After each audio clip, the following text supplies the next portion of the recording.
Ya estoy con él. Hola a todos, bonjour à tous. Je viens vous parler dans cette vidéo de mon voyage en Inde. Pour ceux qui ne le savent pas, j'ai passé un mois en Inde cet été, de la mi-juillet à la mi-août plus ou moins. Et j'étais dans un ashram. Un ashram, c'est un lieu de vie communautaire où on peut pratiquer le yoga, la méditation et d'autres pratiques spirituelles. Et c'est lié à un maître spirituel. Dans mon cas, j'étais dans l'ashram d'Ama. Ama, qui est une maître spirituelle encore vivante aujourd'hui. Et ces voyages, je les fait avec ma sœur et avec d'autres collègues à elle qu'elle avait rencontrés à travers ses cours de yoga. Et je voudrais préciser que ma sœur et moi, on a visité uniquement l'ashram, on n'a pas du tout voyagé en Inde. Donc tout ce que je vais vous raconter concerne mes expériences au sein de l'ashram. Et aussi, j'aimerais vous dire que c'était pas possible de prendre des photos ou des vidéos à l'ashram. Du coup, j'ai pas de contenu multimédia à partager avec vous de mon séjour. Et j'ai pensé que ça serait chouette de ne pas vous raconter mon voyage sous forme de récits de comment était ma vie depuis que je suis arrivée à l'ashram jusqu'à ce que je suis partie, mais plutôt de vous raconter les choses que je retiens, les choses que j'ai aimées le plus, les leçons que j'ai apprises. Et du coup, je fais un petit bilan avec 9 points. Donc, on va commencer avec les premiers. Et le premier, c'est que j'ai adoré voyager avec ma sœur. Ça faisait très longtemps que j'avais pas passé autant de temps avec ma sœur et c'était vraiment pour moi la partie la plus importante de mon séjour. On s'entend très bien. Petite anecdote, c'est que la question qu'on nous a plus posée à l'ashram, c'était Are you twins? C'est êtes-vous des jumelles? Et on n'est pas des jumelles. Elle est 3 ans plus âgée que moi. Mais c'était trop drôle. On aimait bien qu'on nous pose la question, ça nous faisait rire. Deuxième point, c'est que j'adore rencontrer des nouvelles personnes. Tous les groupes d'Espagnols qui étaient venus avec nous à travers les cours de yoga de ma sœur, moi je les connaissais pas du tout. Et on était comme une petite famille, et il y avait petite fille avec ses mamans, et c'était vraiment chouette de faire ces rencontres-là. Et puis à l'ashram, il y avait bien sûr plein d'Indiens, et aussi plein de gens de partout dans le monde, de l'Europe, des États-Unis, Australie, Asie. Et pour moi, ça c'est la partie, je pense, la plus enrichissante, de pouvoir faire la rencontre de ces personnes-là. Et je pense que dans ces milieux, quand on parle avec les gens, c'est plus facile de se montrer tel qu'on est, de parler de nos peurs, de nos rêves, et d'avoir des conversations assez profondes. Et ça j'aime beaucoup. Troisième point, c'est qu'à l'ashram, les gens savent ce que c'est que l'Ayurveda. Et ça, c'est très chouette de pouvoir dire que je suis en train d'étudier l'Ayurveda et les gens disent « Ah oui, trop cool, trop bien !» Et bon, il n'y a pas tout le monde qui sait précisément ce que c'est que l'Ayurveda, ce que c'est que les doshas, mais il y a un peu cette culture de vouloir récupérer cette médecine traditionnelle indienne. Et bien sûr, il y a des gens qui m'ont posé plein de questions et moi, comme vous l'imaginez, j'adore parler d'Ayurveda. Du coup, j'ai pu parler beaucoup d'Ayurveda et voir une pharmacie ayurvédique, un hôpital ayurvédique, même un jardin avec des plantes ayurvédiques. Du coup, j'étais trop contente. Et j'étais aussi allée voir un médecin ayurvédique qui est aussi professeur à l'université. Et il m'a fait un petit bilan et il m'a dit que j'étais Vata Pitta, comme je savais déjà. Et il m'a donné une liste avec plein de recommandations, des styles de vie qui correspondent tout à fait avec les choses que je suis en train d'implanter, mais avec des trucs un peu plus précis. Du coup, je les partagerai avec vous dans une autre vidéo dès que j'aurai commencé à intégrer toutes ces recommandations. Une autre chose que j'ai fait, c'est ce qu'on peut appeler une détox digitale. Pendant un mois, j'ai pas du tout regardé mon ordinateur, que j'avais même pas amené avec moi, et j'ai regardé très peu le téléphone, et ça fait trop du bien de pouvoir laisser les téléphones dans la chambre, aller faire sa vie, et ne pas être dépendant des réseaux sociaux et tout ça. J'avoue que ça m'a manqué de faire des vidéos, de parler avec les gens dans les groupes Facebook, je m'aimais à l'Ayurveda, mais une coupure de temps en temps, c'est nécessaire, du moins pour moi. Cinquième point, trop cool, c'est que j'ai appris à méditer. Avant, quand j'ai médité, j'utilisais surtout des applications avec des méditations guidées. Mais à l'ashram, j'ai suivi un cours d'une technique de méditation qui s'appelle IAM Meditation ou méditation IAM. IAM qui veut dire Integrated Amrita Meditation Technique.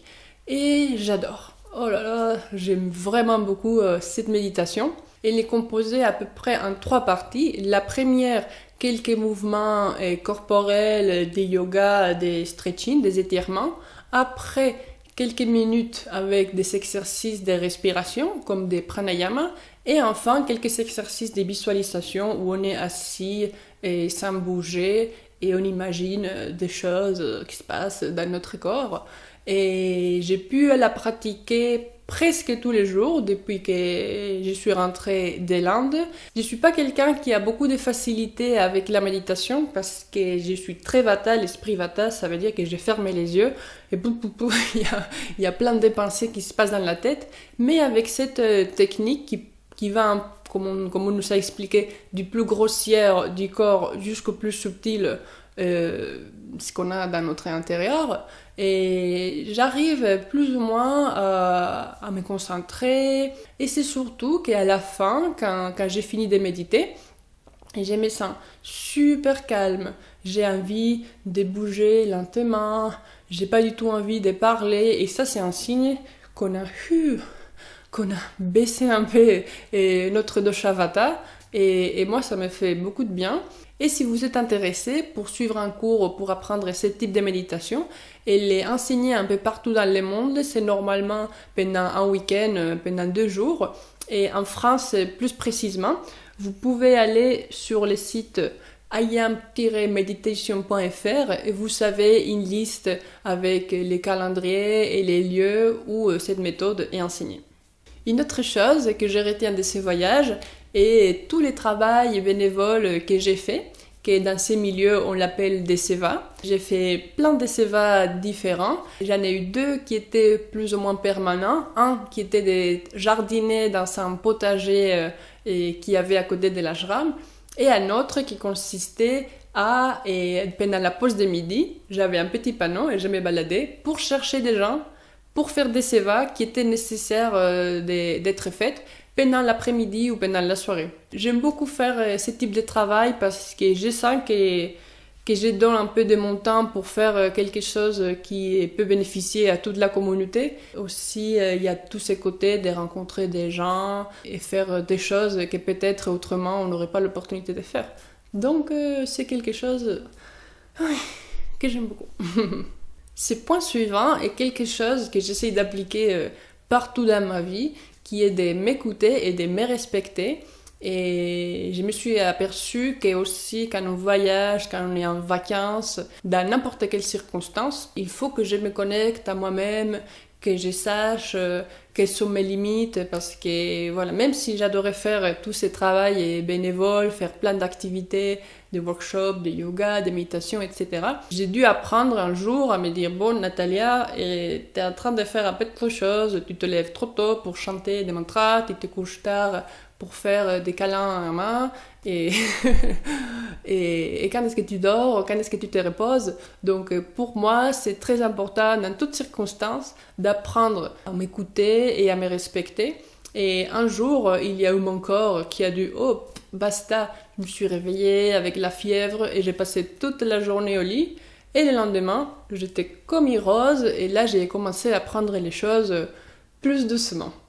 Une autre chose que j'ai appris est que chacun a son propre chemin spirituel et son rapport au maître. Et quand j'étais arrivée à l'ashram, en fait, je m'étais dit où j'avais une croyance comme quoi ma présence n'était pas aussi légitime que celle des gens qui connaissent Ama depuis des années et qui sont dans le cheminement spirituel aussi depuis beaucoup plus longtemps que moi. Mais en fait, ça c'est un peu mon côté pita qui veut qu'il y ait des choses qui sont bien et d'autres qui sont moins bien. Et après, voilà, j'ai surpassé cette croyance, ces limites. Et maintenant, j'ai accepté que chacun a sa propre spiritualité et que c'est très bien comme ça, qu'il ne faut pas se comparer. Et maintenant, 9e et dernier point, c'est que voyager, c'est la vie. Je pense vraiment que s'il y a quelque chose où l'on devrait tous dépenser notre argent, c'est voyager.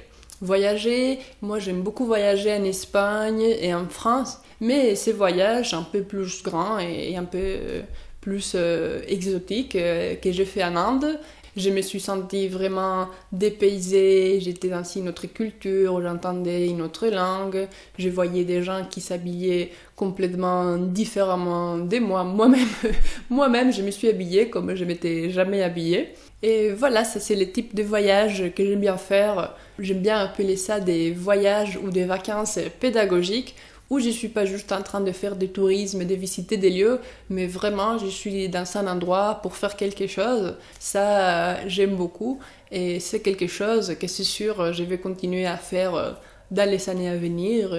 Je sais pas où, avec qui ou comment, mais voilà, voyager, c'est super. Voilà, j'espère que ces petits bilans avec tout ce que j'ai appris, tout ce que j'ai adoré dans mon voyage en Inde vous a plu.